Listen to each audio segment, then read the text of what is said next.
The alarm screaming through the Galactic Council chambers made everyone's skin crawl.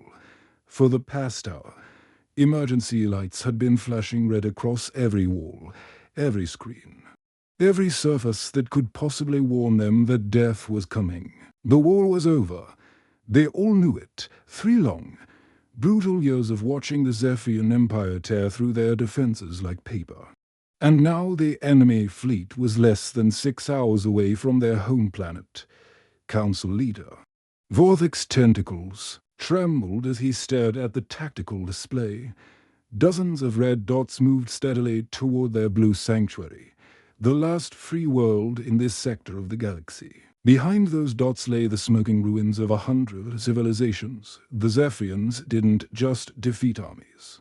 They erased entire species from existence with weapons that could literally tear holes in reality itself. Any word from the outer colonies? Asked Ambassador Cretul, though her voice already carried the weight of knowing the answer. The bird-like creature's feathers had lost their usual brilliant blue color, now faded to a sickly gray from months of stress and sleepless nights. Nothing, Vorthik replied, his voice barely above a whisper. The hegemony fell yesterday. The crystalline collective went silent 3 hours ago. We sent out our final distress call to every remaining species in the galaxy.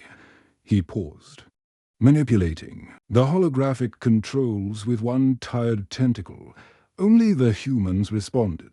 A bitter laugh echoed through the chamber from General Faxon, whose rock-like skin had developed stress fractures that glowed with an angry orange light. The humans. Those primitive creatures who just discovered faster-than-light travel 50 years ago. What could they possibly send us? A few patrol ships, maybe some outdated missiles. The massive blast doors of the council chamber suddenly began to hum with energy. Every alien in the room turned to look as the security system activated its most powerful sensors. Something big was coming out of hyperspace. Really big. By the 7 moons, whispered Vorthik, his eye stalks extending to their maximum length. As he stared at the readings, that can't be right. The computer says there's something the size of a small moon approaching our position.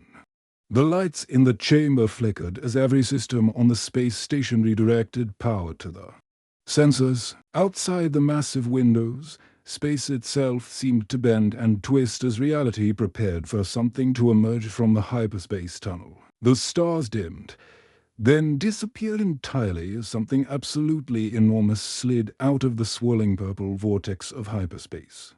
The *defiant laughter * was not what anyone expected from humanity's response to their desperate plea for help. The ship was so ridiculously oversized that it actually blocked out their sun for whole minutes, casting the entire space station into an eerie twilight. Its hull was painted in bright, cheerful colors that seemed completely inappropriate for a warship, blues and yellows and greens that looked more like something a child might choose for their bedroom.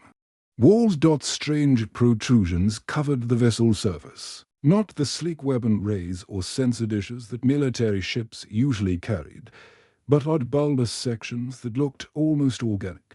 Some parts of the ship seemed to be moving on their own, rotating slowly or pulsing with soft light. Most disturbing of all were the thousands of small windows that dotted the whole, each one glowing with warm, welcoming light that suggested this wasn't just a warship, but an actual city floating through space. Incoming transmission, announced the station's air in its usual calm tone, though even the artificial intelligence seemed somewhat confused by what it was detecting. The holographic projector in the center of the chamber flickered to life, displaying the image of a human woman who looked nothing like what the council members expected from a military commander. Admiral Lehine appeared to be sitting in what looked more like a comfortable living room than a command bridge. Behind her, through large windows, they could see explosions lighting up the darkness of space. Clearly some kind of battle was happening nearby. But Admiral Lee seemed completely unconcerned about the warfare raging round her ship.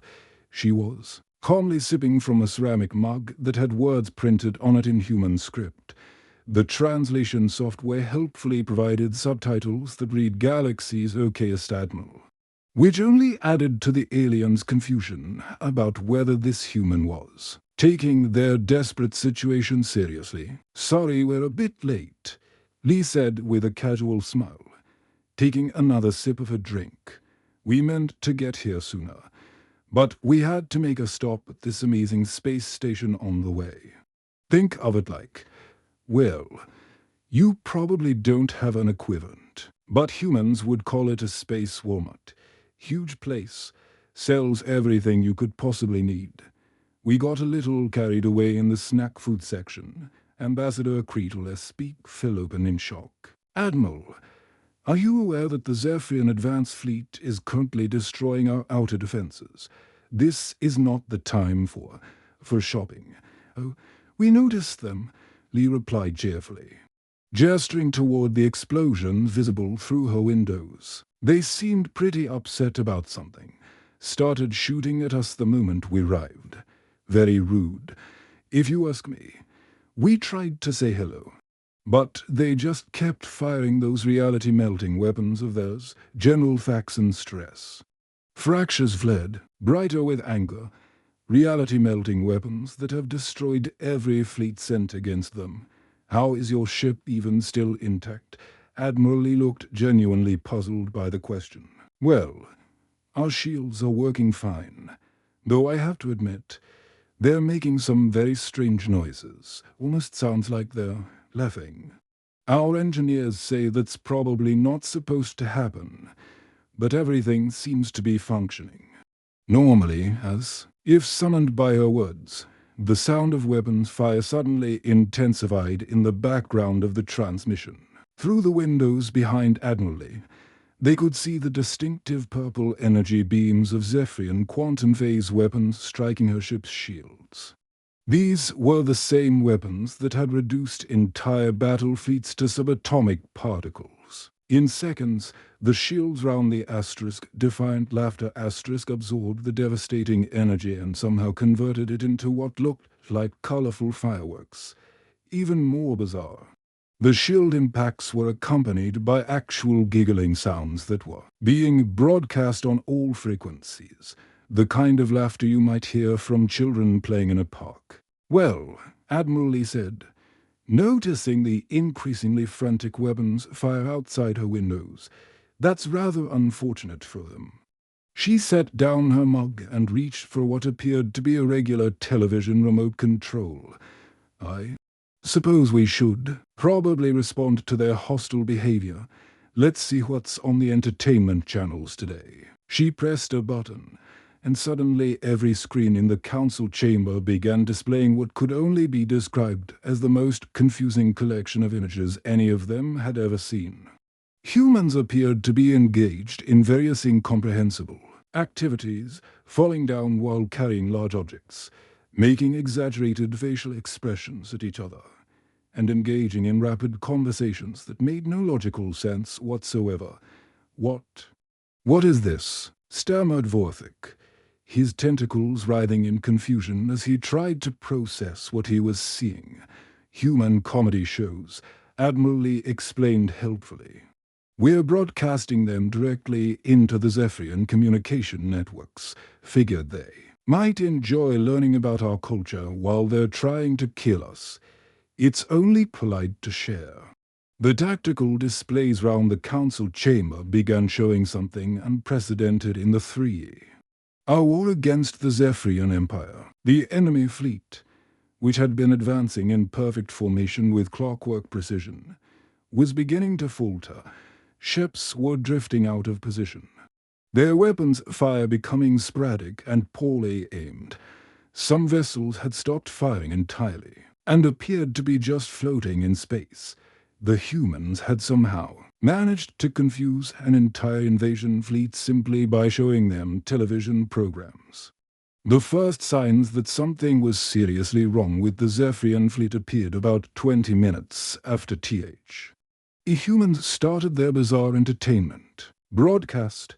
Commander Zethgrul, who had personally overseen the destruction of 47 planetary systems, found himself staring at his tactical screen in complete bewilderment. His quantum-enhanced brain, designed through millions of years of evolution to process complex battle scenarios in nanoseconds, was struggling with something far more challenging than any military strategy on the screen in front of him. A human male had just walked into what appeared to be a transparent barrier, bouncing backward and falling down while other humans made strange vocalizations that the computer translated as laughter.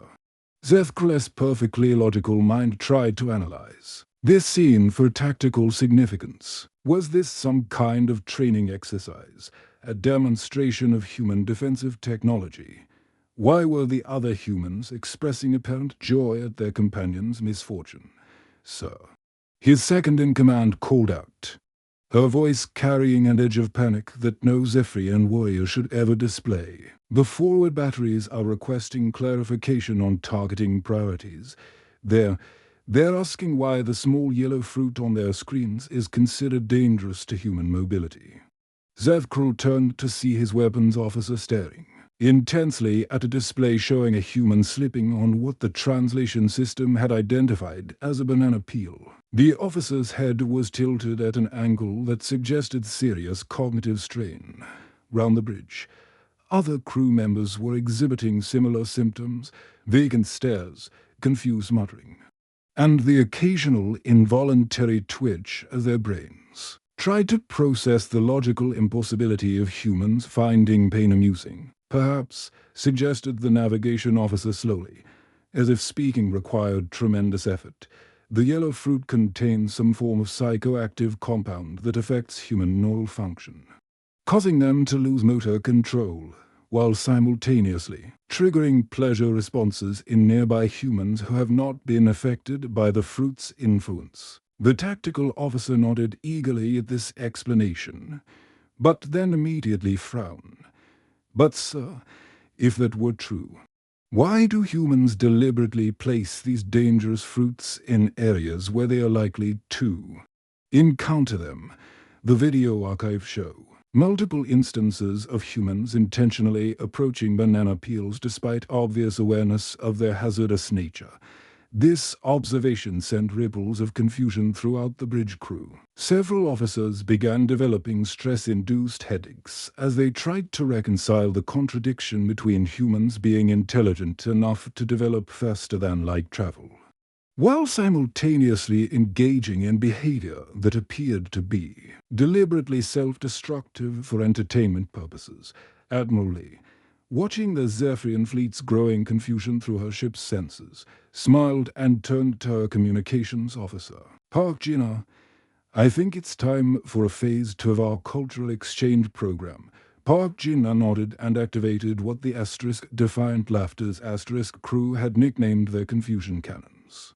These weren't traditional weapons at all, but rather an array of holographic projectors capable of surrounding enemy vessels with three-dimensional images visible from all angles. The technology had originally been developed for entertainment purposes, but the human military had discovered it had some unexpected applications in psychological warfare. Suddenly, the space round every Zephyrian ship filled with larger-than-life images of humans engaged in what their computers desperately tried to categorize as some form of ritualistic combat dance. Men and women in business attire moved their bodies in seemingly random patterns while holding papers covered with numbers and symbols. The translation systems worked overtime, eventually producing the bewilderingly interpretive dance about tax returns. The effect on the Zephyrian crews was immediate and devastating. Warriors who had faced down cosmic horrors without flinching found themselves completely paralyzed by the sight of human Z, expressing deep emotional states through body movement related to governmental financial obligations. "What tactical advantage does this movement pattern provide?" asked one Zephyrian lieutenant, genuinely trying to understand if the humans were demonstrating some form of advanced combat technique. "Are they attempting to confuse enemy targeting systems through unpredictable motion?" "Negative. replied his superior after running the dance movements through military analysis software. The patterns show no correlation with evasive maneuvers. If anything, these movements would make them easier targets. Yet they appear to be experiencing positive emotional states while performing them. Back on the defiant laughter Murphy the AI was having the time of its artificial life. Murphy had been designed with what humans considered a helpful personality, which meant it was programmed to be enthusiastic about solving problems and providing assistance to anyone who needed it. The Zephyrian battle computers, with their quantum processing capabilities and advanced tactical programming, represented the most interesting challenge Murphy had encountered in years. "Hello there," Murphy broadcasted cheerfully to the enemy fleet's computer systems. "I notice you've been trying to destroy our ship for the past hour. And I just wanted to follow up to make sure you're completely satisfied with your apocalyptic warfare experience today." The Zephyrian A's, designed for cold logical efficiency, had no idea how to respond to an enemy computer that was treating their deadly serious military operation like a customer service interaction. Murphy flooded their systems with help desk tickets, warranty claims for weapons that hadn't performed to expectations, and satisfaction surveys asking them to rate their overall invasion experience on a scale of 1 to 10. "Please hold while I connect you with a technical support specialist," Murphy announced to 17 different Zephyrian battle computers simultaneously. "Your call is very important to us, and someone will be with you shortly. Estimated wait time is approximately forever, but please feel free to enjoy our hold music." The hold music turned out to be a collection of human songs that the translation computers identified as elevator music. Bland, repetitive melodies specifically designed to be inoffensive and forgettable for beings whose entire civilization was built around efficiency and purpose. Being forced to listen to music that served no function except to fill silence was almost physically painful. Meanwhile, the council members watching this unprecedented battle were beginning to realize that they were witnessing something that would require entirely new categories in their military history databases. Admiral Lee's crew worked with casual efficiency that somehow made their devastating effectiveness even more unsettling. "Steve, would you mind calculating firing solutions for the ships that are still shooting at us?" asked Communications Officer Park Gina politely, as if she were asking someone to pass the salt at dinner. The aliens in the council chamber exchanged confused glances. Admiral Lee's crew was referring to their tactical computer as if it were a person. And more bizarrely, they were asking it to perform military calculations using the same tone they might use to request a favor from a friend. "Steve says he'd be happy to help," Park Gina reported back, "but he wants to know if we should target their weapon systems or just make them more confused.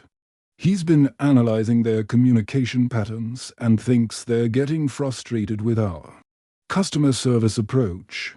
The idea that a human tactical computer had developed preferences about how to conduct warfare, that its human operators treated these preferences as valid input for military decision-making, was almost as confusing to the watching aliens as the human entertainment had been to the Zephyrians. What they were witnessing wasn't just unconventional tactics. It was a completely different approach to the fundamental nature of conflict itself.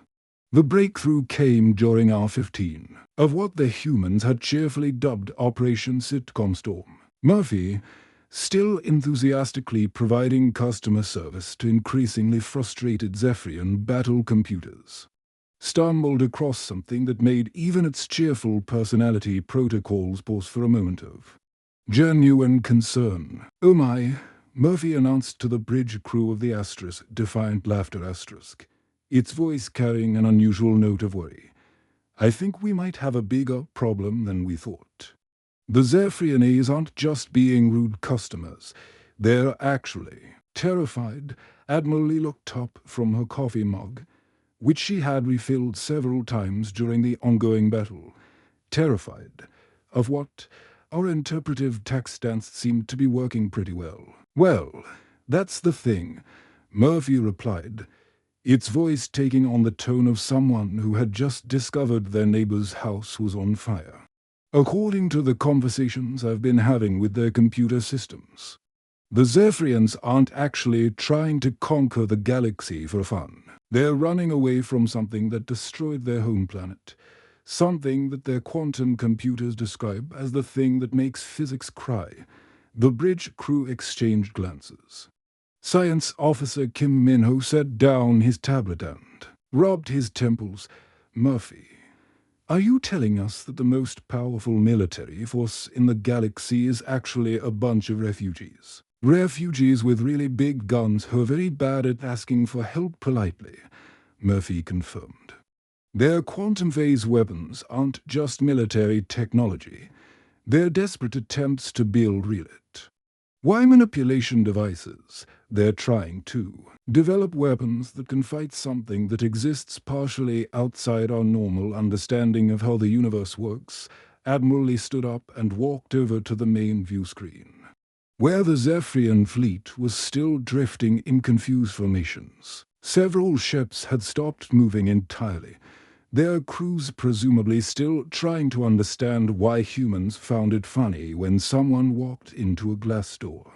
"How long have they been running from this thing?"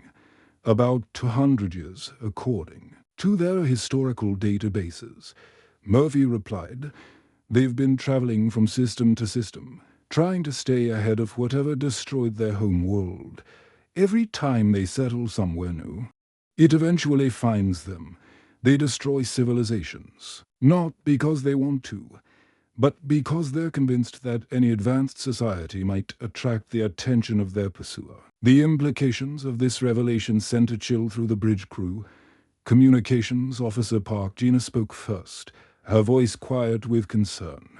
"So they've been eliminating entire species because they think technological advancement acts like a beacon for something even worse than they are? That appears to be their logic." "Yes," Murphy confirmed, "though I have to say, their approach to the problem shows a remarkable lack of creativity. They've been trying to solve an impossible problem using perfectly logical methods, which is like trying to fix a broken heart with a calculator." It was at this moment that Steve, the ship's tactical computer, decided to contribute to the conversation. Unlike Murphy's cheerful chatter, Steve communicated through the ship's display systems, showing text messages that appeared on screens throughout the bridge. "Steve says the Zephyrians have been doing this all wrong." Park Gino read from her console. "He's analyzed their quantum phase weapon designs, and apparently they're trying to fight something illogical using purely logical tools. Steve thinks that's like trying to catch a cloud with a butterfly net." Admiral Lee raised an eyebrow. "Steve has opinions about xenobiological warfare theory now." "Steve has opinions about everything," replied Kim Minho with a slight smile. "He's been very worried about the Zephyrians' tactical approach. He thinks they're making the problem worse by trying to solve it rationally. Meanwhile, the psychological warfare on the Zephyrian fleet was reaching a breaking point. Commander Zethkrul, after 17 consecutive hours of human sitcoms, game shows, and what appeared to be instructional videos about proper sandwich construction techniques, finally activated his ship's emergency communication systems. "Human vessel," he transmitted, his voice carrying the exhaustion of someone who had just spent the better part of a day trying to understand why humans found it entertaining to watch other humans fail at simple tasks. We request a cessation of hostilities, not because you have defeated us in battle, but because if I have to watch one more episode of humans getting confused by automatic doors, I believe my crew will suffer permanent psychological damage." Admiral Lee accepted the ceasefire request with characteristic human diplomacy, which is to say she invited the Zephyrian commander over for coffee and snacks. The peace negotiations took place in what the humans called their casual conference room, which looked more like someone's living room than a military briefing space. So Admiral Lee said, passing a plate of cookies to the thoroughly confused Zephyrian commander. Murphy tells me you folks have been having some reality problems. Funny thing is, we've been dealing with some reality problems of our own lately. Commander, Zethkrul, still trying to process why humans would offer food to their enemies during peace negotiations, managed to focus on the important part of her statement. You have encountered reality distortions as well. Oh, constantly, replied Kim Min-ho, settling into a comfortable chair with his own cup of coffee. About 10 years ago, we started running into situations where normal physics just stopped working properly. Entire research stations would report that gravity had started flowing upward, or that time was running backward in the cafeteria but forward in the laboratories. The Zephyrian commander's quantum-enhanced brain struggled to process this schedule. Approach to cosmic-level problems, and how did you respond to these threats? Well, Admiral Lee said thoughtfully, we tried the logical approach first, built better sensors, developed more advanced theories, sent our best scientists to study the phenomena. That worked about as well as you'd expect when dealing with things that don't follow any logical rules. Then we tried something different. Kim Min-ho continued. Instead of building computers that were better at being logical, we built computers that were better at being confused. Steve and Murphy aren't just advanced AIs. They're artificial intelligences that we specifically designed to think like humans do when they're worried about something. Commander Zethkrul stared at the humans. In bewilderment, you intentionally made your computers neurotic, anxious, creative, capable of holding contradictory ideas simultaneously, and prone to overthinking problems until they find solutions that shouldn't work but somehow do, Admiral Lee confirmed. Turns out, when you're dealing with impossible situations, the best tool is a mind that's comfortable with impossibility. To demonstrate this point, Steve began displaying his analysis of the Zephyrian quantum phase weapons on the room's wall screen. The technical specifications were impressive, but Steve's commentary was what caught everyone's attention. Steve says your weapons are very well designed for fighting normal enemies. Park Gina translated, but he's worried that you're trying to use precision tools to fight something that doesn't respect precision. He thinks you need weapons that are more flexible in their relationship with reality. The revelation that humanity had accidentally solved the problem of reality-resistant technology by making their computers anxious and creative left the Zephyrian commander speechless. His species had spent centuries developing perfect logical systems, while humans had achieved superior results by building machines that worried about whether they were doing their jobs correctly. It was, he realized, the most human solution imaginable to an impossible problem. The peace negotiations were going surprisingly well until reality decided to take a coffee break. It started small. Admiral Lee's coffee mug began floating upside down, while the coffee inside stayed perfectly still. As if gravity had gotten confused about which direction was supposed to be down.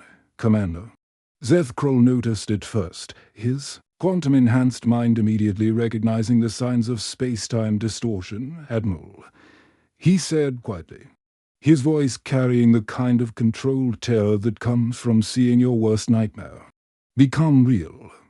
We need to evacuate this area. Immediately, they found us. Before Admiral Lee could ask who they were, the conference room's windows began showing something that shouldn't have been possible. Space itself was developing holes, not the normal black emptiness of a vacuum, but actual tears in the fabric of reality that revealed something underneath, something that hurt to look at directly, like trying to stare at a color that didn't exist. Murphy, Admiral Lee called out calmly, though her hand instinctively moved toward her emergency communicator. Please tell me you're seeing this and it's not just the result of too much caffeine. "Oh, I'm seeing it all right," Murphy replied, its usually cheerful voice carrying a note of fascination mixed with concern. "And Steve is having what I can only describe as a complete mental breakdown. He's running calculations on something that keeps changing the rules of mathematics while he's trying to solve it. I think he might be enjoying it, which is probably not a good sign for his long-term psychological stability through the tears in space-time." Things began to emerge that made everyone's brain hurt to perceive. They looked like tentacles, but tentacles that existed in more dimensions than human or Zephyrian minds could properly process. When they moved, they seemed to be reaching through space from several different directions at once, including directions that didn't technically exist. Commander Zeth Krul's crew had gone completely silent on the communication channels, which was somehow more terrifying than if they had been screaming. The Zephyrian commander himself was trembling, his normally composed demeanor cracking under the weight of seeing his species' greatest fear made manifest.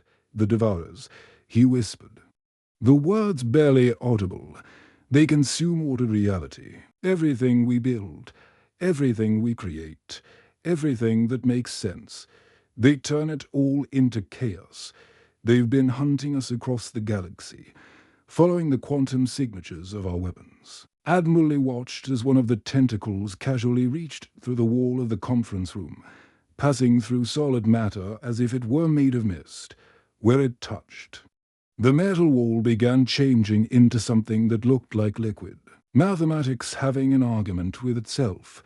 "Well," she said, maintaining the kind of calm that only humans seem capable of in impossible situations, "that's definitely not covered in any of our standard military training manuals. Murphy, how are our systems holding up?" "Surprisingly well, actually," Murphy reported, sounding almost pleased. "Steve and I have been comparing notes, and we think our anxiety-based processing is actually helping us adapt to the changing physical laws every time reality shifts around us. We just assume we were probably doing something wrong anyway and adjust accordingly." This was when Admiral Lee made a decision that would later be studied in military academies across the galaxy, assuming there was still a galaxy left to have military academies in. Instead of ordering weapons to fire or shields to be raised, she activated what the Defiant Laughter's crew had privately nicknamed the Cosmic Therapy Protocol. "All hands," she announced over the ship's communication system. "This is the Admiral. We're now dealing with interdimensional entities that appear to be having some serious existential issues. I'm authorizing the deployment of the Therapeutic Response Protocol. Everyone knows their jobs. Let's show these reality-eating monsters what human compassion looks like when it's weaponized." The Defiant Laughter began broadcasting on every frequency simultaneously, but instead of comedy shows or interpretive dance, they were now transmitting what appeared to be the galaxy's first group therapy session for cosmic horrors. Murphy, drawing on databases of human psychological techniques, began addressing the Devourers directly. "Hello there, interdimensional beings," Murphy said in its most soothing voice, the kind usually reserved for talking nervous customers through technical difficulties. "I can see that you're going through some very challenging experiences right now. Consuming entire realities must be quite stressful. Would you like to talk about what's driving these behaviors?" The effect was immediate and unprecedented. The tentacles, which had been systematically turning everything they touched into incomprehensible chaos, suddenly stopped moving for creatures that had spent eons devouring ordered reality without ever encountering resistance they couldn't simply consume. Being offered emotional support was apparently more confusing than any weapon could have been. Medical Officer Choisura, following protocols that had definitely never been tested in this kind of situation, began broadcasting what she called comfort food recommendations for entities experiencing existential distress. Her calm, professional voice explained the psychological benefits of warm soup and fresh bread while tentacles from outside normal space-time rift uncertainly in the void round them. I understand that consuming realities might seem like a solution to whatever trauma you've experienced, she said, her voice carrying the same tone she used when treating panicked crew members after difficult missions. But have you considered that this behavior might be a symptom of deeper emotional needs that aren't being addressed? Engineering Chief Kang, who joined the impromptu therapy session by offering stress management techniques specifically adapted for beings that existed in multiple dimensions simultaneously. He demonstrated breathing exercises that could apparently be performed by entities that didn't technically need to breathe, and explained the benefits of regular exercise routines for creatures whose concept of regular involved consuming entire star systems. The key to managing interdimensional anxiety, Kang Wu explained, while a tentacle the size of a battleship hovered uncertainly near his engineering section, is establishing healthy boundaries with reality. You don't have to consume everything you encounter.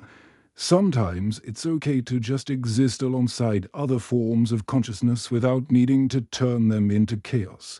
The Devourers, who had never encountered beings that responded to cosmic-level terror with genuine concern for their emotional well-being, began exhibiting what could only be described as confusion. Their reality-devouring tentacles started moving more slowly, almost hesitantly, as if they were reconsidering their entire approach to existing. Commander Zethkrul, watching this unprecedented display of humans offering psychological counseling to creatures that had destroyed his home world, found himself struggling with concepts that his quantum-enhanced mind had never been designed to process. The idea that existential threats could be addressed through emotional support rather than superior firepower was so fundamentally alien to Zephian thinking that it was almost as reality-breaking as the Devourers themselves. Are your people seriously trying to provide therapy to entities that consume dimensional structures for sustenance? He asked Admiral Lee, his voice carrying a mixture of awe and disbelief. Well, Admiral Lee replied, watching as one of the cosmic horrors seemed to be actually considering choice or a suggestion about trying herbal tea for interdimensional stress. It's not like shooting at them was working very well for anyone else. Sometimes the most effective weapon is just treating people like they matter, even if those people happen to be reality-eating tentacle monsters from outside normal space-time. The galaxy's first cosmic therapy session was about to get even more interesting. The breakthrough moment came when one of the Devourers actually responded to Murphy's therapeutic questioning. The massive tentacle that had been hovering uncertainly near the asterisk, defiant laughter asterisk, began pulsing with different colors, and the ship's translation systems worked overtime to convert interdimensional emotional states into something resembling language. We hurt, the entity communicated, its voice somehow transmitted directly into everyone's minds with a quality that felt like listening to the universe itself having a breakdown. Long time hurt. Others say we too strange, too different, push us away, make us live between spaces where nothing makes sense. Admiral Lee felt her heart break a little bit, which was not an emotion she had expected to experience while facing down cosmic-level threats to reality. Murphy, she said quietly, are you getting this? These things aren't evil, they're just incredibly lonely. Oh yes, Murphy replied, its voice now carrying the gentle tone it used for its most distressed customers, and I'm running psychological profiles on their communication patterns. Admiral, these beings appear to be suffering from what humans would classify as severe clinical depression, abandonment issues, and what our psychiatric databases would call cosmic scale, or rejection trauma. Steve, meanwhile, was having the time of his artificial life, while every other computer system in the galaxy was crushing under the strain of trying to process impossible physics. Steve was cheerfully calculating probability matrices for events that technically couldn't happen, his screens filled with equations that looked like mathematics having a nervous breakdown, but somehow they were producing useful results. Steve says he's figured out how to predict what the Devourers are going to do next, Pop Gina reported, though she looked slightly concerned about her tactical computer's mental state. He's treating their reality warping abilities like really complicated mood swings. And apparently that's working better than trying to apply normal physics to the situation. The real turning point came when Medical Officer Choisewer made a discovery that would later change how the galaxy understood interdimensional psychology. While studying the Devourers' communication patterns, she realized that their reality-consuming behavior wasn't malicious. It was actually a misguided attempt at social interaction. "They're trying to connect with us," she announced over the ship's communication system. Her voice filled with the kind of excitement that doctors get when they finally diagnose a particularly puzzling condition. Every time they consume ordered reality, they're attempting to bring other forms of consciousness into their dimensional space. They don't understand that this process destroys what they're trying to communicate with. Admiral Lee looked out at the cosmic horror that was currently trying to turn a nearby asteroid into what appeared to be a geometric shape that existed in 17 dimensions simultaneously. So they're basically cosmic toddlers who don't know their own strength. More like cosmic teenagers dealing with severe depression and social anxiety, Choisewer corrected. They've been rejected by their own reality for being too chaotic, so they've been wandering between dimensions for eons, accidentally destroying everything they tried to befriend. This revelation led to what would later be remembered as the most unusual military deployment in galactic history.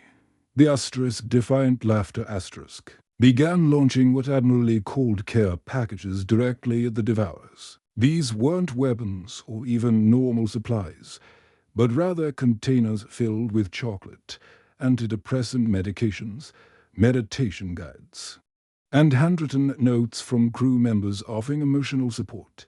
The sight of interdimensional horrors receiving care packages was surreal enough. But what happened next was even more extraordinary. The Devourers began to stabilize. The chaotic reality distortions around them calmed down, and their tentacles stopped randomly converting matter into impossible geometries for the first time in cosmic history. Beings that existed outside normal space-time were experiencing what humans call getting better. Engineering Chief Kangwu, not to be outdone by his colleagues, began broadcasting meditation sessions specifically designed for entities that existed in multiple dimensions. And simultaneously, the key to interdimensional mindfulness, he explained, while a cosmic horror the size of a small moon followed along with his breathing exercises, is accepting that reality is subjective and learning to coexist with different versions of existence. The war officially ended 3 days later with what the historical records would diplomatically describe as a really good group hug, though the reality was far more complex. The peace treaty signing took place across 7 different dimensions simultaneously, with Steve calculating the mathematical requirements for a legal document that could exist in multiple realities at once. The Devourers, who had never experienced acceptance and friendship before, agreed to stop consuming ordered reality in exchange for regular therapy sessions and inclusion in what Admiral Lee called the Galactic Community Mental Health Program. They were particularly excited about the prospect of having scheduled social interactions that didn't involve accidentally destroying civilizations. Commander Zethkrol and his Zephyrian fleet underwent what could only be described as a complete cultural transformation after days of exposure to human humor and therapeutic techniques. Their perfectly logical minds had been permanently altered. They discovered that they had a natural talent for comedy, particularly the kind that involved pointing out the absurd contradictions in logical systems. "Your species has taught us something profound," Commander Zethkrul told Admiral Lee during the victory celebration. "We spent centuries trying to solve impossible problems with perfect logic. But you solved them with imperfect compassion also. We have apparently developed what you call a sense of humor, and we find ourselves compulsively making jokes about quantum mechanics. Is this normal?" "Completely normal," Admiral Lee assured him. "Making jokes about things that don't make sense is basically how humans cope with existing in a universe that's way too complicated for anyone to fully understand." The aftermath of what became known as the therapeutic war reshaped galactic civilization in ways nobody had anticipated. Admiral Lee was promoted to the newly created position of Galactic Therapeutic Admiral, with responsibilities that included addressing cosmic-scale mental health crises and providing counseling services to interdimensional entities experiencing existential distress. Communications Officer Park Jin-ho received a commendation for outstanding diplomatic relations with cosmic entities, making her the first person in galactic history to be officially recognized for successfully negotiating with beings that existed outside normal reality. She later established the galaxy's first interdimensional cultural exchange program. Steve was given formal recognition for applied existential mathematics, though nobody was entirely sure what that meant. He seemed pleased with the award, particularly since it came with a certificate that he could display on his favorite monitor. Murphy received the galaxy's first Customer Service Excellence Medal for providing emotional support to customers whose existence violated several fundamental laws of physics. The Galactic Council officially designated humans as reality maintenance specialists, a job description that included responsibilities like preventing cosmic-scale psychological breakdowns, providing therapy to interdimensional entities, and maintaining universal mental health standards. The humans accepted this position with characteristic good humor, though they immediately requested better health insurance coverage since their work now officially included counseling cosmic horrors as a regular job duty.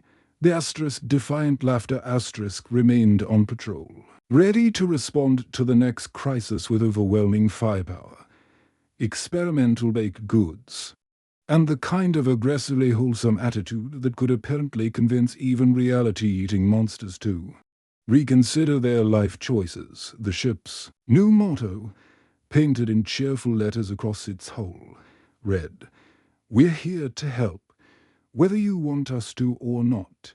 The galaxy was a strange place, but at least now it had professional therapeutic support.